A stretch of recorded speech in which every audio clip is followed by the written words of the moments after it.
It's February 24th, 2026, and this is Sketchworks NewsBrake. The news stops here. I'm Brian Troxel, and here is your Winter Olympics update. They're over. They are over, right? Yes, I'm reliably told they're over. In the medal count, Norway won more medals than any other medals by other countries competing for medals. But in the Olympic Village STD count, it was South Africa who led the drip. Led the pack. A sudden death game-winning goal earned Team USA the gold medal for men's hockey for the first time in 46 years. It also earned them an invitation to visit President Trump at the White House. It's too bad the invitation didn't include a visit to the White House dentist. The also gold medal winning U.S. women's hockey team turned down an invitation to the White House because they feared Trump would want to take their medals. FBI Director Kash Patel joined the men's hockey team for a beer-fueled celebration after the gold medal game. Patel becomes the second FBI director in history to find himself partying with a bunch of sweaty guys in a locker room. Homeland Security Secretary Kristi Noem went to the locker room of the women's hockey team, but they were tipped off and left. That's too bad. She wanted to show off her new Stetson.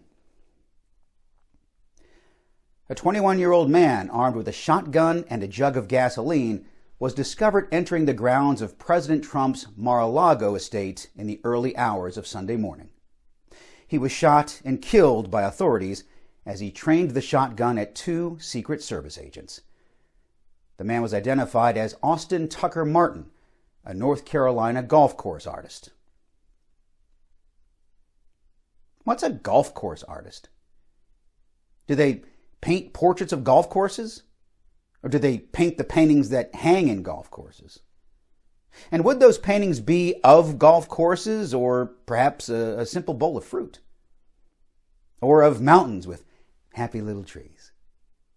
These are the questions we have, being, serious journalists. But they can't be answered because the guy who could have answered them was shot by authorities in Florida for entering a gate at Mar-a-Lago with a shotgun and a jug of gasoline. Which are good things to have when you're entering the gate in the 1987 Tibor Takas movie The Gate, but not so good when entering a gate at the president's Florida estate.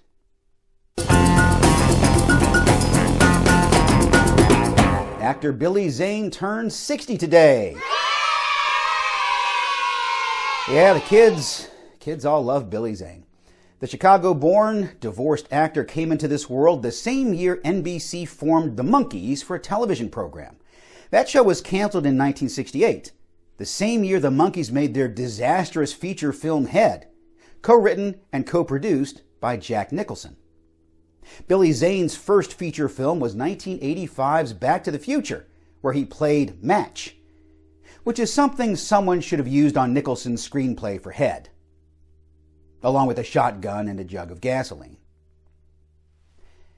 News came this week that Miley Cyrus will be returning to Disney Plus to portray her character Hannah Montana for a 20th anniversary special. In this updated version, Hannah is hooked on Molly and Dad isn't in the picture. Does life imitate art, or is it the other way around? Find out this summer on Disney Plus. Elsewhere in entertainment news, North Korean leader Kim Jong-un has announced that he has elevated his 13-year-old daughter to the role of missile chief. And to think, if she were in the U.S., she'd be flown to a private island. But in North Korea, she's in charge of deadly missiles. Congratulations, Kim Jong-un's daughter. Meanwhile, the former Prince Andrew gave his daughters a lifetime of shame and embarrassment. Speaking of shame and embarrassment, we have live shows coming up at Lionheart Theater here in Atlanta to celebrate our 25th anniversary. Can you believe it? April 25th brings the Sketchworks 25th Anniversary Spectacular, Part 1, An Unexpected Journey. And June 27th brings the Sketchworks 25th Anniversary Spectacular, Part 2, Breaking Dawn, A New Hope. We'll also be doing a short set as part of Whole World's Laughtopia variety show on March 27th. We're looking to fill the last few spots in our Intro to Sketch Writing class, which will start as soon as we fill those last few spots. So sign up now over at sketchworkscomedy.com. They're held over Zoom, so you can join the fun no matter where you are, assuming you have an internet. Subscribe to our channel while you're here and ding that bell if you haven't already, and you'll be notified the next time we release something. Until then, you can check out our playlist of past live sketches here in this box, assuming I do this correctly. Thus ends our gratuitous plug. At a non-campaign campaign stop in Atlanta, Governor Gavin Newsom, Democrat from California, told a black audience that he is just like them because he scored low on the SAT and cannot read.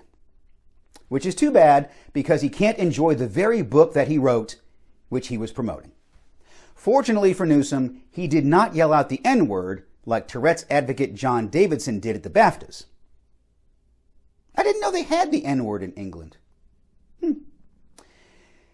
It was a confusing week for the U.S. Immigration and Customs Enforcement Agency. On February 16th, ICE confirmed they had purchased a facility in Lebanon, Tennessee to use as a detention center. The very next day, ICE announced it had not purchased a facility in Lebanon, Tennessee to use as a detention center, only after there were bomb threats to the facility. When asked about the contradiction, Homeland Security Secretary Kristi Noem announced she had bought a Stetson. A blizzard blanketed New York City in 2 feet of snow Sunday night, inconveniencing millions of New Yorkers and unfortunate visitors to the city. Not inconvenienced were the millions of rats attending the 2026 New York City Rat Winter Olympics.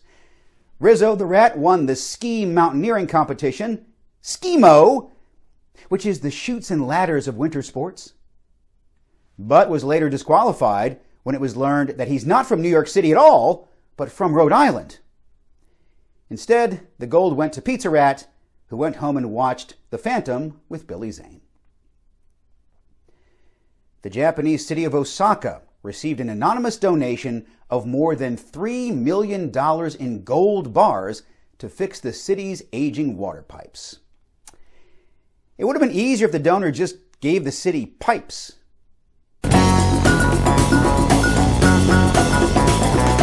NBC News reports tech companies are making their automated delivery robots look cute to try to win over skeptical humans.